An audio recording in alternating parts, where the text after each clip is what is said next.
দৌলতদিয়া বাস দুর্ঘটনায় এখনো পর্যন্ত ২৫ জনের মরদেহ উদ্ধার করা হয়েছে, যার মধ্যে রয়েছে বাস চালকের মৃতদেহ। তার পরিচয় শনাক্ত করা হয়েছে। পরিবারের কাছে ২১টি মরদেহ হস্তান্তর করা হয়েছে। এই ব্যাপারে আরো তথ্য জানাতে আমাদের সঙ্গে যুক্ত হচ্ছেন সহকর্মী রেদওয়ান আহমেদ। রেদওয়ান, আর কয়জন নিখোঁজ রয়েছে? বাকি মরদেহ পরিচয় শনাক্ত করা হলো কিনা?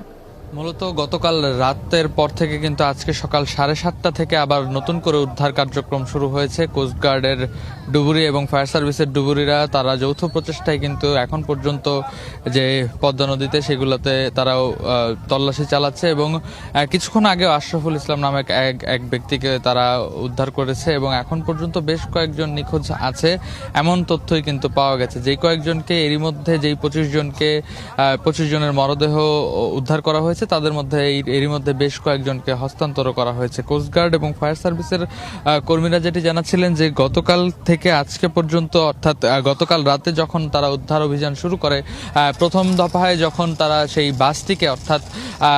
বাসটিকে উদ্ধার করার পরপরই কিন্তু তারা যারা নিখোঁজ যাত্রীরা ছিল তাদের উদ্ধার কাজে তারা নেমে পড়ে। তারপর থেকে রাত 3টা পর্যন্ত তারা 19 জনের মরদেহ উদ্ধার করে এবং সকালে যখন আবারও তারা অভিযানে নামে তারপরে আরও 4 জন উদ্ধার করা হয়। তারপরে কিছুক্ষণ সাময়িক সময়ের জন্য উদ্ধার কার্য বন্ধ থাকার পর আবারও সকাল 7:30টার পর থেকে আবার নতুন করে তারা উদ্ধার কার্য শুরু করে এবং তারপর থেকে কিন্তু বাকি যে মরদেহগুলো সেগুলো এখন পর্যন্ত আনা হয়েছে। আপনারা দেখতেই পাচ্ছেন নিশ্চয়ই এই দৌলতদিয়া ঘাট ঘিরে ব্যাপক মানুষের ভিড়।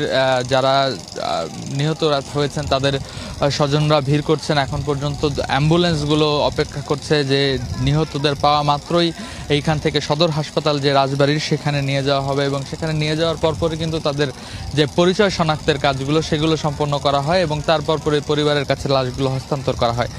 এখন পর্যন্ত 2 জনের যে নিখোঁজের খবর রয়েছে, দুইজন, অর্থাৎ সকাল থেকে আমরা দেখেছি যে বেশ কয়েকজনের আত্মীয় স্বজন এসে কিন্তু এই যে ফেরিঘাটটি রয়েছে সেই ফেরিঘাটের মধ্যে অবস্থান করছিল এবং যখনই তাদের সেই নিখোঁজের খবরটি সেনাবাহিনী কিংবা কোস্টগার্ডের সদস্যরা জানতে পারছিল তারপর পরে কিন্তু তারা সেগুলো নোট করে উদ্ধার কার্যক্রম জোরদার করেছিল। এখন পর্যন্ত শেষ খবর পাওয়া পর্যন্ত আরও 2 জনের মরদেহ উদ্ধার করা বাকি এবং সেই 2 জনের মরদেহ যদি উদ্ধার করা সম্ভব হয় তাহলেই কিন্তু উদ্ধার কার্য সম্পন্ন করবে বলে জানা গেছে।